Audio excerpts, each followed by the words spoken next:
Hello,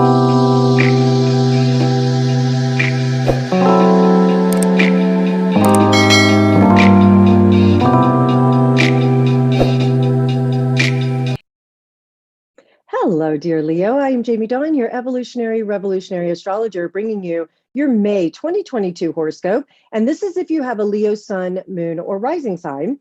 And the pins on the map for this month are going to be Venus moving into Aries on May 2nd. There is a Mercury retrograde in its home sign of Gemini, and Jupiter makes its ingress into Aries at the same time. There's also a full moon Scorpio eclipse going on. That's the middle of the month. And then the sun enters Gemini.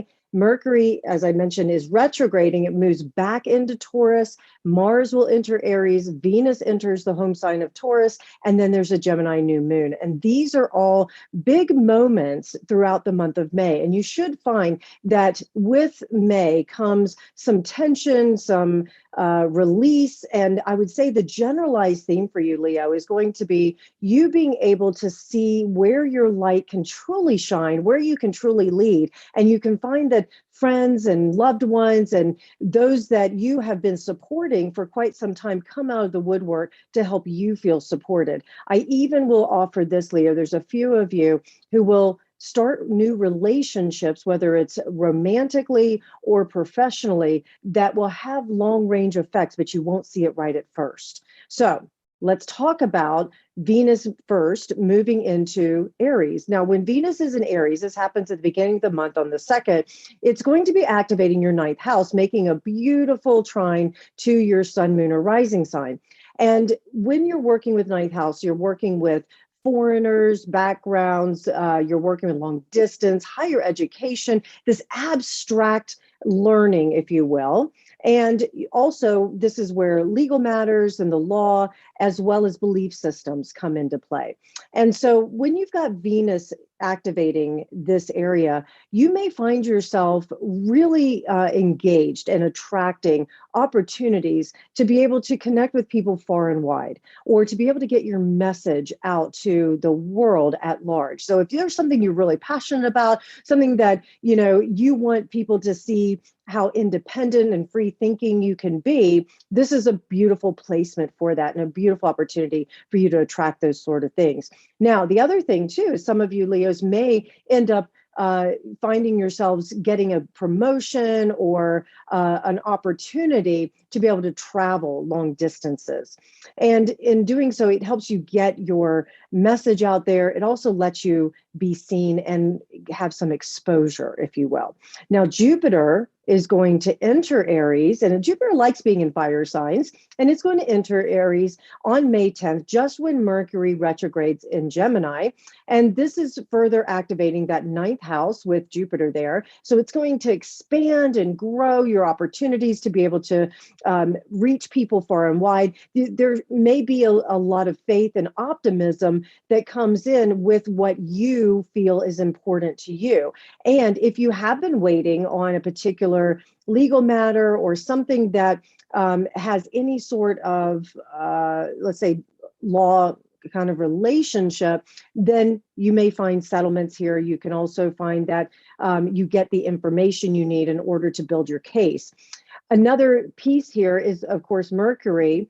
And Mercury retrogrades 3-4 times a year, depending on the calendar year. And with it retrograding in its home sign of Gemini, this does have an opportunity for miscommunications, but also internal dialogue becomes really potent. So you do want to watch out for any sort of negative self-talk, but pay attention to your intuition. And with this being in your 11th house, you could find that friends and groups that you've belonged to, people that you have socialized with that maybe fell out of touch, that sort of thing may be coming back. And so this is a chance for you to share your belief systems with Jupiter and Aries in that ninth house, and find that, hey, the reason that there was a breakdown in our communication is because our values didn't align, our belief systems weren't lined up. Now maybe you get to revisit it. Maybe there's a project that you've been working on with others that now comes to light, and you get to redo it, revisit it, and make it better and refine it. All those RE words, you get to refine it, make it better. And that will allow you that when Mercury goes direct in June, you can then push it back out into the world, socialize it, and get some common approval for it. Now, we have a Scorpio full moon. It does make a square to your sun, moon, or rising sign. And it is an eclipse because the nodes of the moon are in North Node Taurus, South Node Scorpio. So this is telling me, and this is in your fourth house, this is telling me that a lot of the stuff from the past may be coming back. Maybe it's a past lover, maybe it's a past relationship, or some sort of home situation that arises, and you get to revisit it. You get to do it differently than you've done before, and you get to allow yourself the opportunity to be able to maybe heal it, give it some we'll say, if there was any sort of feelings of betrayal or any feelings of mistrust, all of that can be healed. This is also a beautiful full moon that invites more intimacy for you. Now, with the square, it does bring tension. So it could be that maybe you've just been overthinking. If you're single, Leo, you're like, oh, I really wanted that relationship that makes me feel like I belong and it makes me feel at home. And there could have been past hurts or feelings like I'll just never find that right person. And with this full moon, things come to light, and you can heal that past belief, or you can heal the things within yourself that maybe you disowned, and now it's time to come back home to yourself, right? If you're in a bonded relationship and there has been intimacy or trust issues, this full moon can help to heal that as well, where the two of you are able to talk through things and be able to get back on the same page. Now, if you have been in a relationship that has a lot of tension and it just isn't working, then this full moon could have you releasing that relationship altogether. And this is both romantic or friendship or business. Relationships are a big thing for all of us because we're always relating.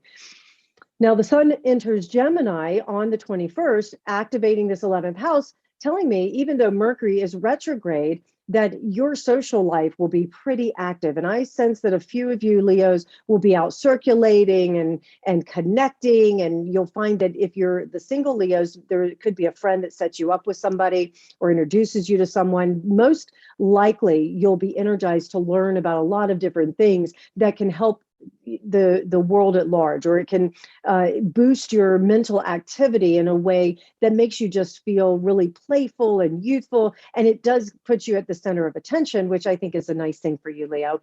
And in doing so, you can find yourself being able to fulfill some hopes and wishes that maybe you felt had fallen to the wayside or you've been put on hold for a while.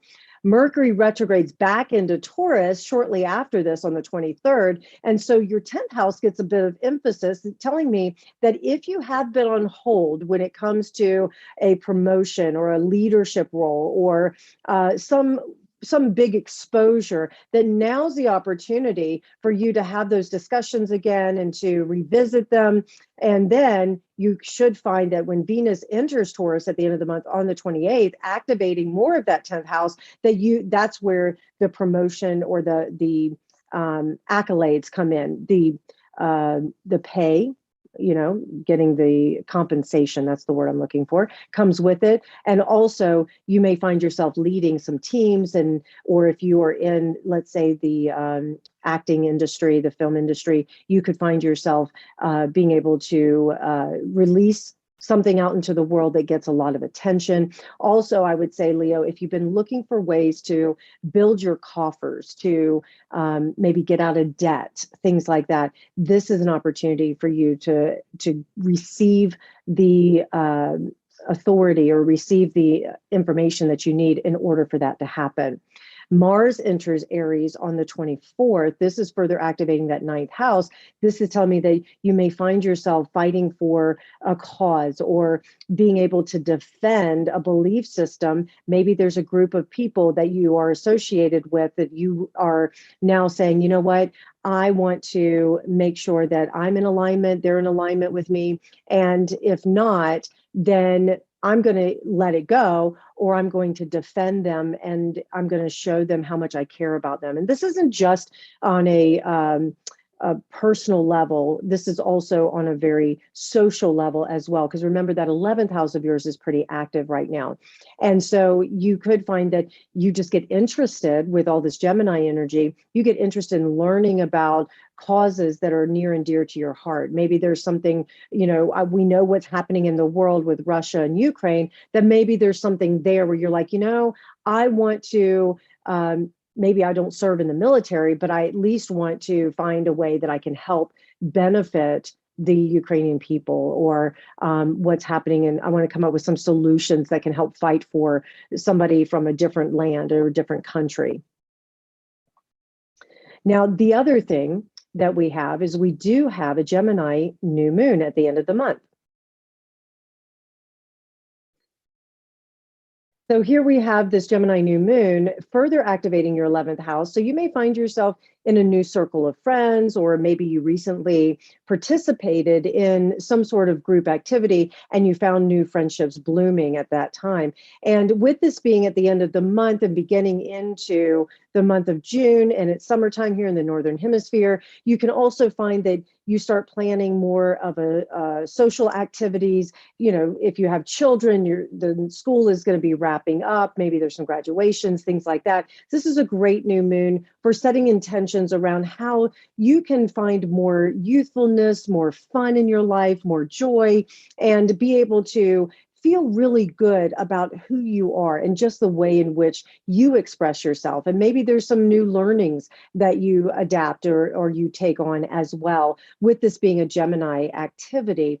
And what I will say is, with it being a air sign, it's a great way to socialize, but to speak your intentions. So maybe you pull in a friend, or you join a group at this time that you get to say, hey, these are my intentions that I want to start manifesting out into the world. I want to share it with you. Can you hold me accountable as I start to put some actions behind these intentions? And you'll find that throughout the month of June and into July, a lot of these things start to come to fruition. All right, Leo, I really hope this helps. Please like, subscribe, share, comment, and come find me at jamiedawn.com. I look forward to connecting with you. Have such a great month.